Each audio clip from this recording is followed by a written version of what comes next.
दादरमधल्या कबूतरखान्यावरची ताडपत्री हटवण्यासाठी जैन समाजाचं आक्रमक होऊन आंदोलन। ताडपत्री काढून कबुतरांना दाणे टाकले। कोर्टाच्या नियमांचं पालन करण्यावर महापालिका ठाम।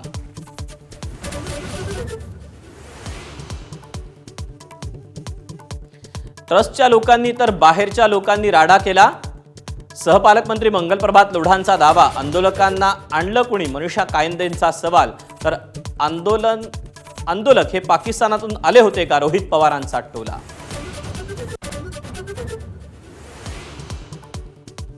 दिल्ली दौऱ्यावर असलेले एकनाथ शिंदे अमित शहांनंतर मोदींच्या भेटीला। शिंदे आणि अमित शहांमध्ये अर्धा तास चर्चा। स्थानिक स्वराज्य निवडणुका, महायुतीतल्या अडचणींवर चर्चा।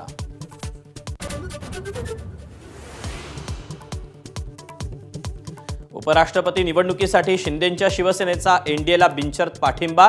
स्थानिक स्वराज्य संस्थांच्या निवडणुका देखील महायुती म्हणूनच लढणार, शिवसेनेची घोषणा।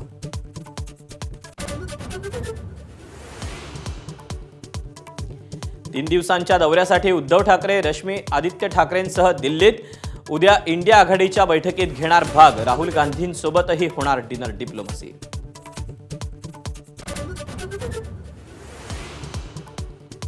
मुंबईतील बेस्टच्या निवडणुकीसाठी ठाकरे बंधू एकत्र। बेस्ट उपक्रम कामगार पतपेढीच्या निवडणुकीत ठाकरेंची शिवसेना आणि मनसेची युती जाहीर।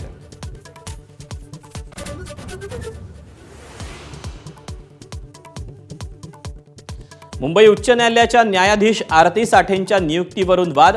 साठे भाजपच्या माजी प्रवक्त्या असल्यानं विरोधकांचा नियुक्तीला आक्षेप, तर साठेंनी 2024 मध्येच सर्व पदांचा राजीनामा दिल्याचं भाजपचं स्पष्टीकरण।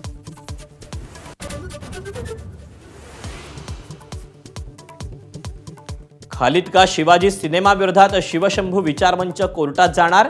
सिनेमाला मिळालेल्या प्रमाणपत्राचा फेरविचार करण्याचे सांस्कृतिक कार्यमंत्र्यांचे निर्देश, तर वादग्रस्त संवाद काढणार, दिग्दर्शकांचं स्पष्टीकरण।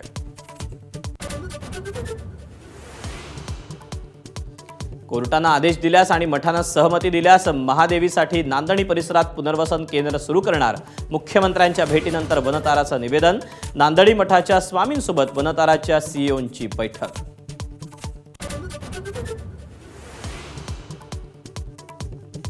बेस्टच्या महाव्यवस्थापकपदी फडणवीस आणि शिंदेंच्या खात्याकडून 2 वेगळ्या अधिकाऱ्यांची नियुक्ती।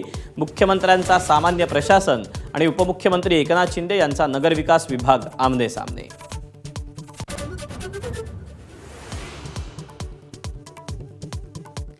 लाडकी बहीण योजनेचा लाभ घेणाऱ्या पुरुषांवर लवकरच कारवाईला सुरुवात होणार। पूर्ण पैसे वसूल करणार, तसंच गुन्हे सुद्धा दाखल करण्याची सरकारची तयारी।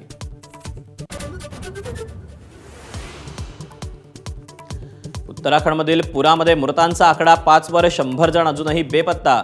हर्सिलमधल्या 10 जवानांची कालपासून संपर्क नाही, शोधकार्य युद्ध पातळीवर।